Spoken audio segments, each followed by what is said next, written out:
and thank you for being here. So let's go ahead and get started. So to open the 2026 Symposium, I'd like to welcome Diane Keogh to the podium.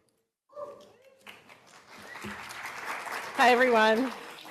I don't know what year this is. It's like maybe the 21st year or something of i2b2. Anyway, I just have a couple of quick remarks. My name is Diane Keogh. I'm the executive director of the i2b2 Foundation, and I'm very excited about kicking this year's meeting off. I want to thank those of you who are here in Boston, and also the many colleagues that are joining us from across the country and across the world. And if you look at this map, we had a record-breaking number of registrations this year from really all over the world. So pretty excited about that. I want to thank our sponsors whose support make this event possible. And it is my privilege to introduce Dr. George Daley, Dean of Harvard Medical School, who will kick off this program.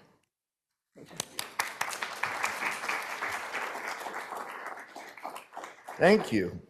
Ooh, very loud. All right, I'll have to be. Is this ringing in your ears? Because it's ringing in mine. Is that, no, it's okay? All right. Well, good morning, and Diane, thank you. I'm very glad to be here to give some opening comments at this exciting symposium.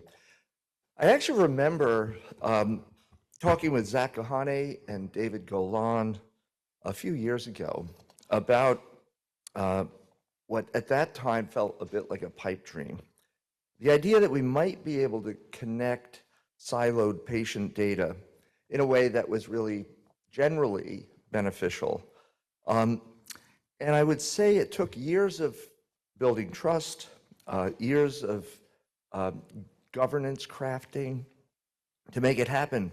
But we've really finally have an AI-equipped, real-time public health intelligence that enables cost-effective, accurate surveillance on a national scale. Now, why is this important? I imagine I don't have to preach to you, but I will point out, and we'll be hearing from Monica Burrell right after, that public health is facing unprecedented challenges.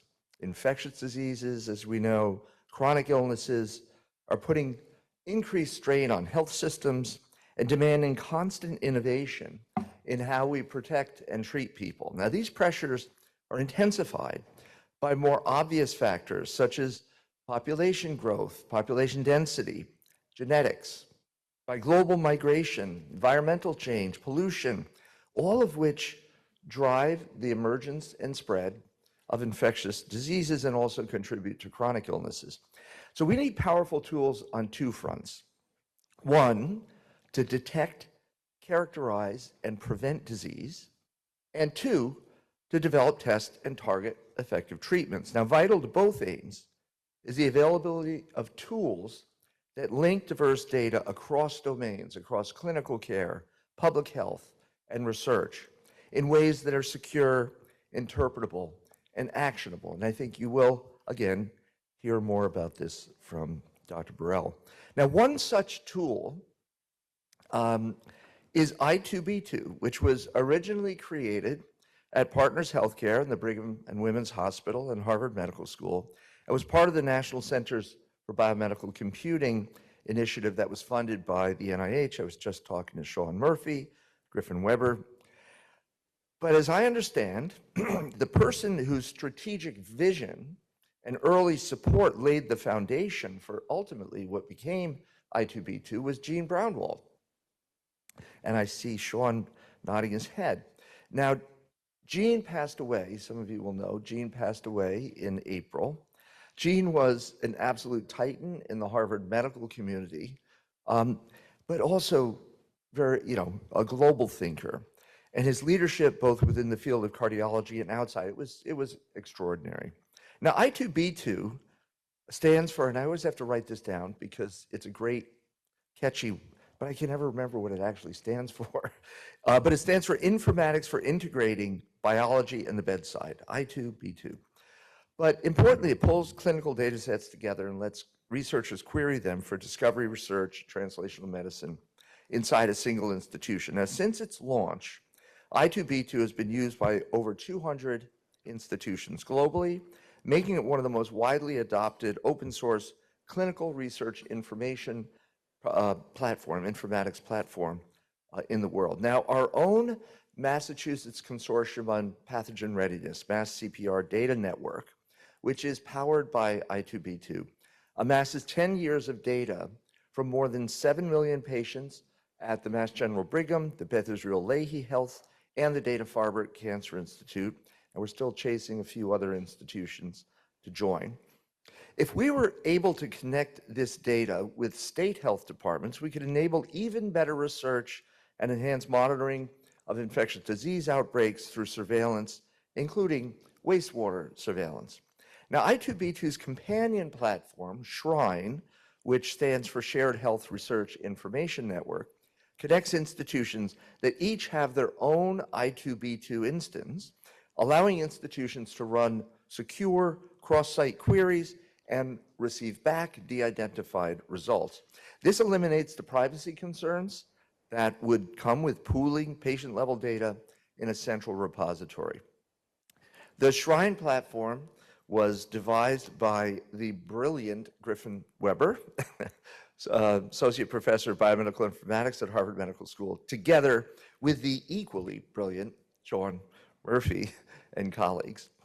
Together, i2b2 and SHRINE help us solve the previously insurmountable problem of fragmented data between practitioners, institutions, and systems. They support numerous federated data networks across the US, including our own Mass CPR data network, enabling multi-site cohort discovery, real-world evidence studies, clinical trial feasibility assessments, and early signals of emerging health threats, all while data remain under the control of each participating institution. Now, federated data networks are crucial because they make it possible to do large-scale, multi-institutional research without moving or centralizing sensitive patient data. Indeed, they allow us to harness the power of big data while preserving privacy, local governance, and institutional autonomy. Now, a person entering a query into the i2b2 database gets an aggregate result of anonymized patients that meet the query's criteria. These networks depend on a deep level of trust from participating institutions, hence why we're probably still chasing a few. Hospitals and health systems agree to share their data because they trust the strict technical safeguards, the governance frameworks, and, importantly, the people who run them. When AI-equipped federated systems can integrate and home in on diverse data types, think of structured EHR data, including vaccinations, clinical notes, imaging, genomics, biospecimens, public health signals. They become engines for discovery, identifying new risk factors, phenotypes, revealing treatment response patterns, and informing more precise, proactive public health action. The road to realizing these capabilities is rarely straightforward. Technical challenges are real, but the most difficult work is often around governance. Data use agreements, regulatory compliance, aligning institutional priorities, and designing fair, transparent rules for access and oversight. Now, progress depends on honest brokers, that is, neutral conveners and stewards who design and lead these efforts for the common good, balancing innovation with protection and ensuring that no single institution or stakeholder will dominate the system. The hopeful message is that we are moving step by step toward a more unified and interoperable data landscape, one in which AI-equipped federated networks will fundamentally change how we see, connect, and analyze health data, and in doing so, transform what is possible for both research and public health, all of which depends on scale. Now, today and tomorrow, you will hear from and engage with experts who design and run these tools and engage with those who use them. You'll hear about their progress, their remaining challenges, the important role of ethics and data sharing in the success of such systems, and the future potential we are collectively imagining.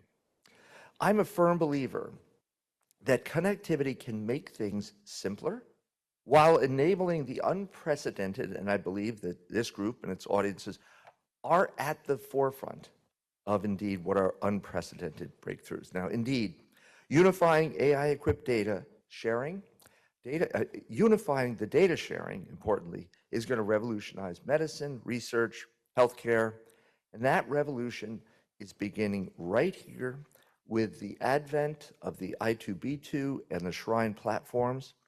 We can and we will work together to do everything we can to enable this revolution for the sake of public health, for the sake of healthcare systems, and especially for all of our patients.